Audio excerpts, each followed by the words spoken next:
Chapter 50.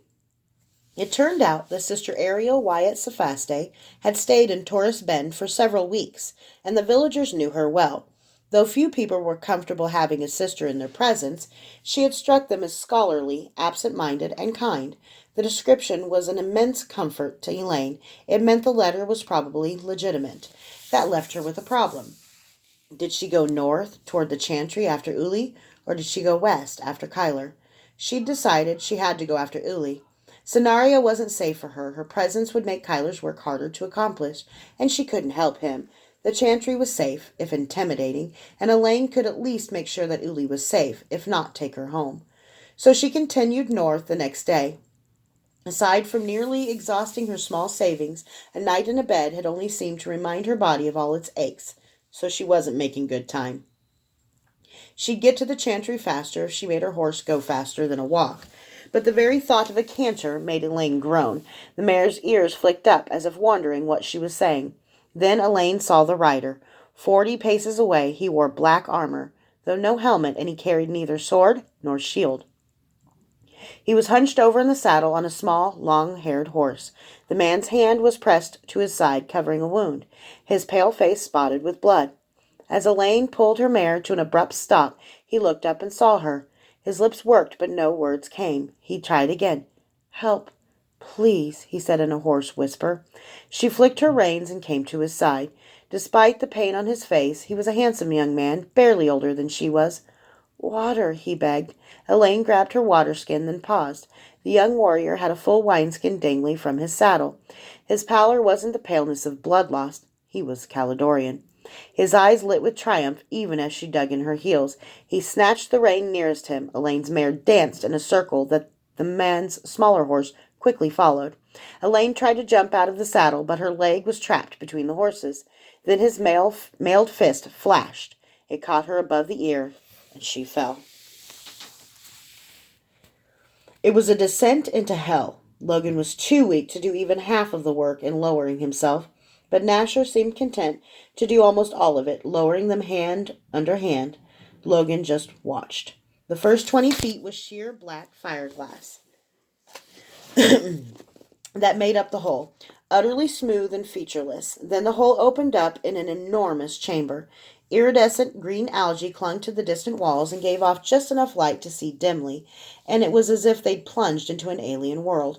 The rotten egg smell was sharper down here, and puffs of heavy smoke rolled up toward them, obscuring Logan's view of thousands of stalagmites jutting unevenly from the invisible cavern floor.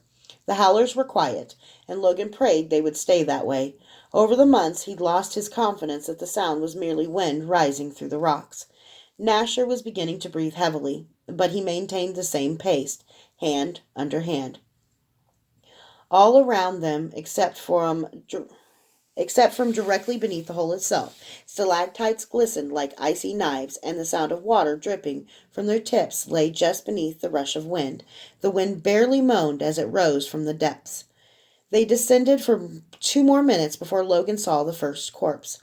It was desiccated from the hot, dry winds, but it must have been a holer who had fallen, been pushed, or jumped decades or centuries ago. The body rested impaled for so long on a stalagmite that the rock was growing over it, the stone slowly entombing the man. Then there were others.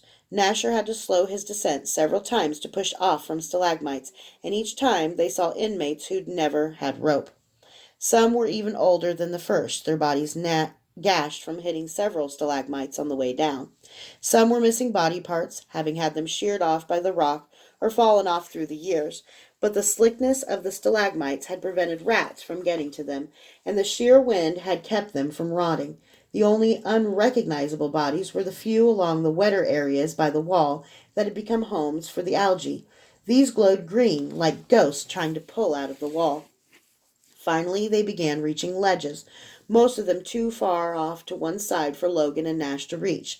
But on one against a wall he saw a corpse seated. His dried-out bones were intact. Somehow this man had lived through the descent, whether he'd used a rope or just fallen and been spared through some miracle. Then he'd died down here. His empty eye sockets stared a question at Logan. "Can you do better?" Suddenly the sinew rope shook. Logan looked up, but there was only blackness. His vision below was blocked by Nasher. Hurry up, Nash. The big man protested wordlessly. I know, you're doing great. You're doing fantastic, but I don't know how long Lily can hold the rope. We don't want to end up like these guys, do we? Nasher went faster. They passed another ledge, and Logan saw that the ground around the base of the stalagmites was thick with soil rather than bare rock. Soil? Here? No, not soil. Human waste. Generations of criminals had been kicking their feces into the hole. Among the spires of rock, not all of it was dried, so the entire area smelled like an open sewer with rotten eggs mixed in. Logan started to turn away when he saw something glint as they passed right next to another ledge. He looked again and couldn't see anything. Stop for a second, Nasher. Logan reached his hand into the 6-inch deep layer of shit and groped around. Nothing. He pushed his arm in up past the elbow, ignoring the slime that oozed all over his skin. There. He pulled out a lump of something and wiped it against his other arm. It was the key. Amazing, he said. A miracle. We aren't going to die down here after all, Nash. Now let's get to the bottom and untie Finn's body. Then we can try to climb back up. They might even be able to pull us up. As it turned out, they were close to the bottom, or at least another ledge. There was a steam vent nearby that billowed acrid smoke over them, obscuring everything below and killing the luminescent algae, so Logan couldn't see far enough to tell where they were, if indeed such a question had any meaning in hell. Nasher stopped and grunted. He stepped away from the rope, spreading his fingers out to ease the pain in them. Logan put his feet back on semi-solid ground. The sewage here was only a few inches deep. With a sigh, he hadn't held nearly as much weight as Nasher had, but he was still exhausted. Then he saw the rope. It was loose. Nasher, Logan called, his throat tight. How long's there been slack in the rope? Nasher blinked at him. The question didn't mean anything to the simpleton. Nash, Finn's alive. He could be... Ah! Something sharp stabbed into Logan's back, and he fell. Finn more fell than jumped on top of him. The convict moved like he'd dislocated his hip, and he was bleeding from his head, his mouth, both shoulders, and one leg. In his right hand he held the broken, bloody tip of a stalagmite. As he fell on Logan, he began slashing. He was injured and pitifully weak, but Logan was weaker. Finn's sharp rock bit into his chest. Nash opened his forearm as he tried to block. Cut through his forehead, past his ear. Logan tried to throw Finn off the ledge, but he was too weak. There was a feral roar, louder than the roar of a sudden eruption of the vent below them. Hot steam and fat drops of boiling water flew past them a moment before Nasher hit. He knocked Finn off of Logan and bit his nose, rising a moment later with a bloody chunk in his filed teeth. Finn screamed, a bubbly scream. Before he could scream again, Nasher grabbed Finn's dislocated leg, pulled him away from Logan. The wounded man screamed again, louder, higher. He reached out, tried to grab anything to get away from Nasher. Then Finn's body caught between two stalagmites. Nasher either didn't see or didn't care.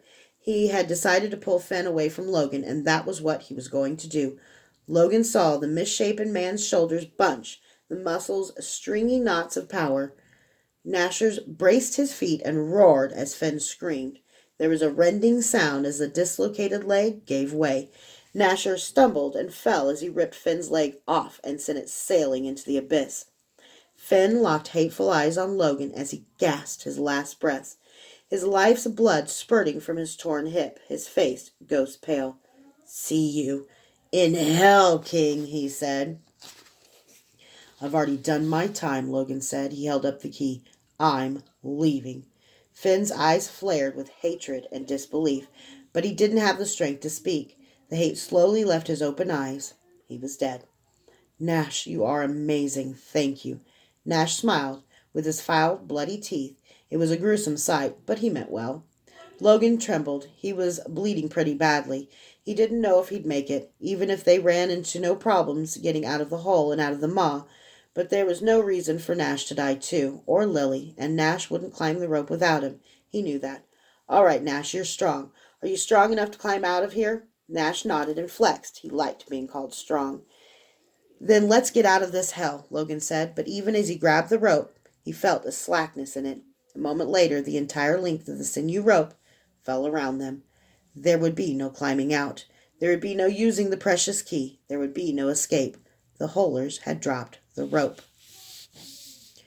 "Where the hell are they?" Tenzer Ursel demanded. The Holers barely recognized him in his fine tunic with his face shaved and his hair washed. "Where do you think they are? They escaped," Lily said. "They escaped? Impossible!" "No shit," Lily said. Tenzer flushed, embarrassed in front of Neftata and the guards accompanying him. A magical light bloomed in the hole, illuminating everyone. It even dipped to the cutout where Logan had so frequently hidden. There was no one there. "Logan, Finn, and Nasher," Tenzer said, naming those missing. "Logan and Finn hated each other. What happened?" "King wanted," Lily started to say, but something cracked across her face and sent her sprawling. "Shut up, bitch," Tenzer said. "I don't trust you. You, Tats, what happened?" "Logan wanted to build another pyramid. He wanted to attract Gorky and see if he could grab his legs and get the key off of him. Finn wouldn't go for it. They fought. Finn threw Logan in the hole, but then Nasher attacked him and all of them fell in." Tenzer cursed. "Why didn't you stop them?"